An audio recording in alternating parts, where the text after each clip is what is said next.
Assalamualaikum warahmatullahi wabarakatuh. Perkenalkan, nama saya M. Arzik Ikrar Gamuri dengan NIM 2012220.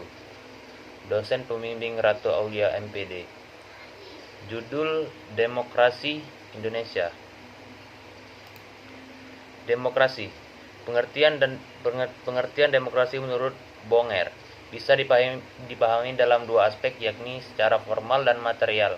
Formal berarti demokrasi sebagai teori, dan material demokrasi sebagai praktik yang dipengaruhi faktor kemerdekaan dan persamaan sosial dan ekonomi.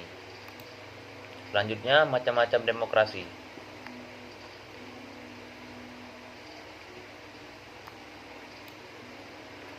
Atas dasar penyaluran kehendak rakyat. Menurut cara penyaluran kehendak rakyat, demokrasi dibedakan atas demokrasi langsung. Demokrasi langsung adalah paham demokrasi yang mengikut sertakan setiap warga negara dalam permusyawaratan untuk menentukan kebijaksanaan umum negara. B. Demokrasi tidak langsung. Demokrasi tidak langsung adalah demokrasi yang dilaksanakan melalui sistem perwakilan. Penerapan demokrasi ini berkaitan dengan kenyataan suatu negara yang jumlah penduduknya banyak, wilayahnya luas, dan permasalahan yang dihadapinya semakin rumit dan kompleks. Selanjutnya, atas dasar prinsip ideologi. Berdasarkan paham ini, terdapat dua bentuk demokrasi, yakni A. Demokrasi konstitusional. Demokrasi konstitusional adalah demokrasi yang didasarkan pada kebebasan atau individualisme. Ciri khas demokrasi konstitusional adalah kekuasaan pemerintahannya terbatas dan tidak diperkenankan banyak campur tangan dan bertindak sewenang-wenang terhadap warganya. Kekuasaan pemerintah dibatasi oleh konstitusi.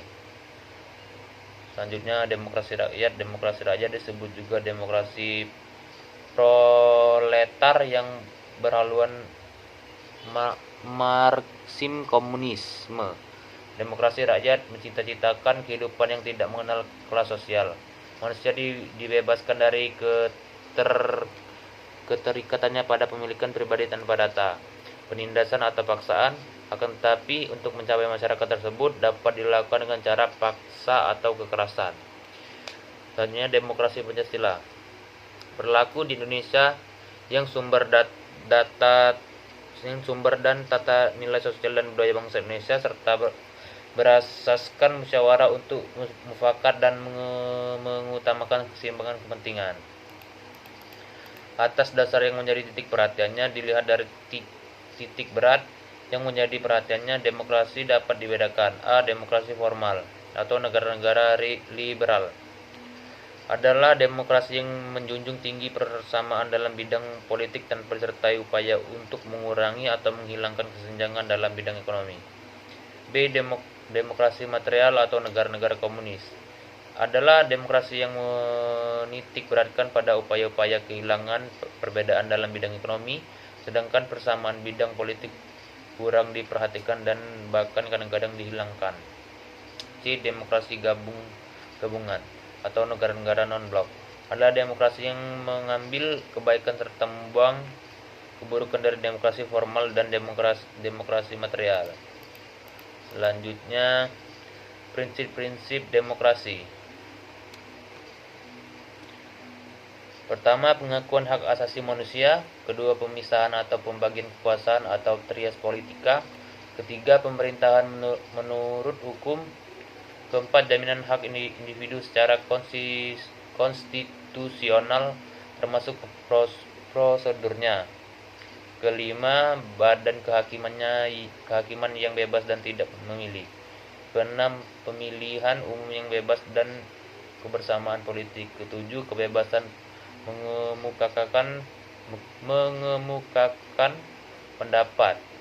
Ke-8, kebebasan berserikat dan berposisi. Ke-9, pendidikan politik atau kewarganegaraan.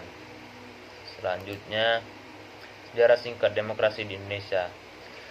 Sejarah singkat demokrasi. Sepanjang masa kemerdekaan, bangsa Indonesia telah mencoba menerapkan bermacam-macam demokrasi hingga tahun 1959. Dijalankan suatu praktik demokrasi yang cenderung pada sistem demokrasi liberal. Sebagaimana berlaku di negara-negara barat yang bersifat individualistik pada tahun 1959 sampai 1966. Diterapkan demokrasi terpimpin, yang dalam praktiknya cenderung otoriter mulai tahun 1966 hingga berakhirnya masa Orde Baru pada tahun 1998. Diterapkan demokrasi Pancasila. Model ini pun tidak mendorong tumbuhnya partisipasi rakyat.